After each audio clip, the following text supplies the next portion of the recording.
Consent DPDP rules में भी है और होने भी चाहिए। कंसेंट के बिना तो कैसे आप किसी का पर्सनल डेटा प्रोसेस करोगे। आइए बात करें डीपीडीपी रूल्स में क्या चेंजेस आए हैं कंसेंट को लेके। मेरे यूट्यूब चैनल पे आपका स्वागत है। इस पे आप रेगुलर लगातार डेटा प्राइवेसी पे नया कंटेंट देखते हैं और आज हम बात करने वाले हैं कंसेंट के बारे में। नए डीपीडीपी रूल्स में क्या है, कंसेंट है क्या, खास करके जब वैलिड कंसेंट की बात की। सिंपल देसी भाषा है, कंसेंट का मतलब है परमिशन। मुझे आपकी ये चीज इस्तेमाल करने के लिए आपसे परमिशन चाहिए, आप मान जाओ प्लीज। वैलिड का क्या मतलब है, मैं वो सारे रूल्स फॉलो कर रहा हूं जो प्राइवेसी की रेगुलेटर्स ने मेरे लिए रखे हैं, तो मुझे परमिशन चाहिए और मैं ये इंश्योर कर रहा हूं कि मैं रूल्स को फॉलो कर रहा हूं। उसको मैं वैलिड कंसेंट कहता हूं। सबसे इंपॉर्टेंट चीजें, कंसेंट क्लियर होना चाहिए, पर्पस क्लियरली डिफाइन होना चाहिए और उस पर्पस के हिसाब से स्पेसिफिक कंसेंट होना चाहिए कि मुझे इस काम के लिए कंसेंट चाहिए।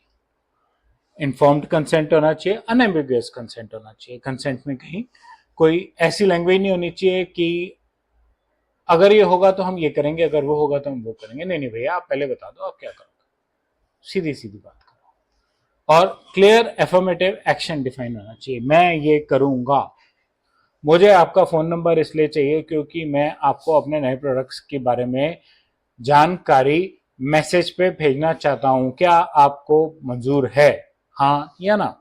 ऐसे नहीं कि मैं ये करूंगा ये करूंगा ये करूंगा ये करूंगा और नीचे एक ही बटन है, मंजूर मंजूर है, तो मैं स्क्रीन से आगे जा ही नहीं सकता जब तक सब चीजों के लिए मंजूरी ना दो। नहीं, हर एक पॉइंट के लिए अलग अलग क्लियर साफ मेंशन होना चाहिए कि अगर आप इसके लिए हाँ कर रहे हैं तो सिर्फ इसके लिए हाँ हो रही है, सारी दुनिया के लिए हाँ नहीं हो रही है।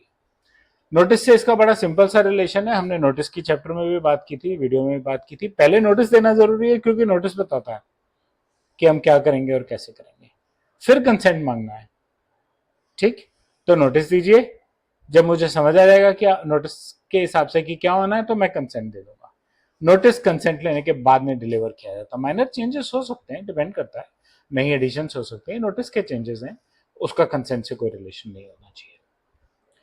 कंसेंट में क्लैरिटी होनी चाहिए। मैंने पहले भी आपसे कहा, अब देखिए, अब मैं एक अस्पताल जाता हूँ और वो कहता है कि जी अपना फोन नंबर दे दो और एड्रेस दे दो, क्या करोगे, दे दो सर, मार्केटिंग कर सकता हूँ, एनालिटिक्स कर सकता हूँ, सर्विसेज कर सकता हूँ। ठीक है, एक लेवल पे इन बुलेट पॉइंट्स को देख के मैं कहता हूँ ठीक है, मैं मार्केटिंग अलाउ कर देता हूँ या मैं सर्विस अलाउ कर देता हूँ, लेकिन एक्चुअली इसकी डेप्थ में जाना जरूरी है। मार्केटिंग में मैं क्या अलाउ कर रहा हूँ, आप मेरे फोन नंबर पे अपनी नई दवाइयों की डिटेल देंगे, हॉस्पिटल की डिटेल देंगे, मेरी बीमारी से रिलेटेड नए टिप्स देंगे,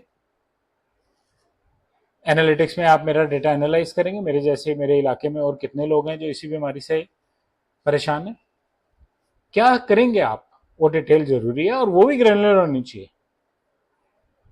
मेरी बीमारी के बारे में नई अच्छी जानकारी देंगे, मुझे मंजूर है, उसके बारे कोई नई दवाई के बारे में बताएंगे, मुझे नहीं चाहिए।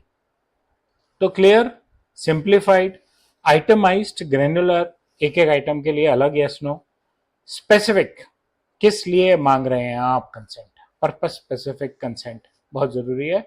और पर्पस के बियॉन्ड कंसेंट जाना नहीं चाहिए, पर्पस के बियॉन्ड कंसेंट जाना नहीं चाहिए। कंसेंट विड्रॉ भी हो सकता है और कंसेंट विड्रॉल का मैकेनिज्म उतना ही साफ सुथरा और आसान होना चाहिए जितना आसान कंसेंट देना था। रूल 37 अप्लाई होता है इस पे। पेरेंटल कंसेंट, माइनर बच्चे 18 साल से कम उम्र के बच्चों के बारे में रूल 10 है, जिसमें हम कह रहे हैं कि अगर बच्चा छोटा है, 18 साल से कम उम्र का है, तो उसकी एज की वेरिफिकेशन जरूरी है, उसके पेरेंट्स की वेरिफिकेशन जरूरी है कि यही उसके पेरेंट्स हैं और कंसेंट पेरेंट्स देंगे, और वही पेरेंट्स कल को वो कंसेंट विड्रॉ भी कर सकते हैं। और जो डिजिटल लॉकर फैसिलिटी है गवर्नमेंट ऑफ इंडिया की इन वैलिडेशन के लिए, उसको इस्तेमाल करना चाहिए। एज वेरिफिकेशन के लिए आप स्कूल की मार्कशीट्स और स्कूल सर्टिफिकेट्स को भी यूज कर सकते हैं, और ट्रस्टेड मैकेनिज्म्स को आपको यूज करना पड़ेगा, बच्चे की भी एज जानने के लिए और बड़ों की भी एज जानने के लिए। बड़ों के लिए पैन कार्ड भी इस्तेमाल किया जा सकता है। Rule number 11, disabilities. आप डिसेबल बंदे को जब अस्पताल लेके जाते हैं तो कंसेंट जो है वो अटेंडेंट देता है, जो एक तरह से उसका लीगल गार्जियन होता है। अब कंसेंट दो किस्म के हैं। आप मेरा इलाज करने के लिए मुझ पर यह प्रोसीजर कर दीजिए, मुझे मंजूर है, मैं रिस्क समझता हूं, मैं कॉस्ट समझता हूं, ठक। ये एक टेक्निक, एक मेडिकल कंसेंट है जो हम कई सालों से दे रहे हैं। दूसरा कंसेंट क्या है? मेरी बीमारी के बारे में आप किसी को भी बता सकते हैं, ये मेरी पर्सनल इंफॉर्मेशन का, प्रिवेसी का कंसेंट है, हाँ या ना। मेरी बीमारी के बारे में, मेरी बीमारी की जानकारी को आप अपनी रिसर्च में यूज कर सकते हैं। उसमें आगे डिटेल आ सकती है कि आप रिसर्च में यूज करेंगे, लेकिन उसमें मेरा नाम नहीं इस्तेमाल करेंगे, मेरी उम्र, मेरी लोकेशन, मेरी बीमारी की जानकारी इस्तेमाल करेंगे। वेरिफिकेशन उस बंदे की जो असिस्ट कर रहा है, जो लीगल गार्जियन का रोल प्ले कर रहा है, पक्का लीगल गार्जियन है ना, एवं तो नहीं कोई और साइन करके जा रहा है, और उसका रिकॉर्ड आज तक क्या है, ये चीजें जरूरी हैं। कंसेंट विड्रॉल जैसा मैंने पहले भी कहा, बच्चों के लिए पेरेंट्स कर सकते हैं, और डिसेबल्ड लोगों के लिए उनके जो लीगल गार्जियंस हैं, उनके लिए जो ऑथराइज असिस्टेंट्स हैं, वो कर सकते हैं। और कंसेंट विड्रॉल उतना ही आसान होना चाहिए जितना आसान कंसेंट देना है। बिग पिक्चर, कंसेंट एक चेकबॉक्स नहीं है, ये ध्यान रखिए। ये कंप्लायंस है, ये कानून है, इस पे 250 करोड़ की पेनल्टी है।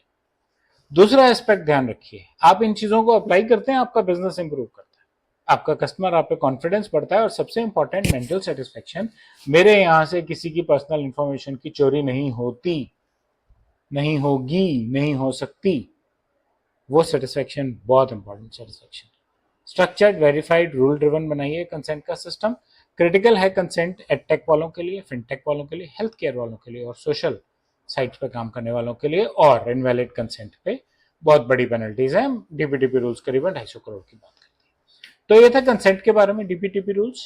आगे चल के हम डीपीटीपी रूल्स की और डिटेल में चलेंगे। ब्रीच नोटिफिकेशन का टॉपिक नेक्स्ट है। मेरे चैनल को सब्सक्राइब कीजिए, मेरे साथ बने रहिए, नई जानकारी पाते रहिए। और अगर ये वीडियो अच्छा लगा तो बेल और लाइक का आइकन दबाएं, और अपना फीडबैक कमेंट सेक्शन में शेयर करें। धन्यवाद।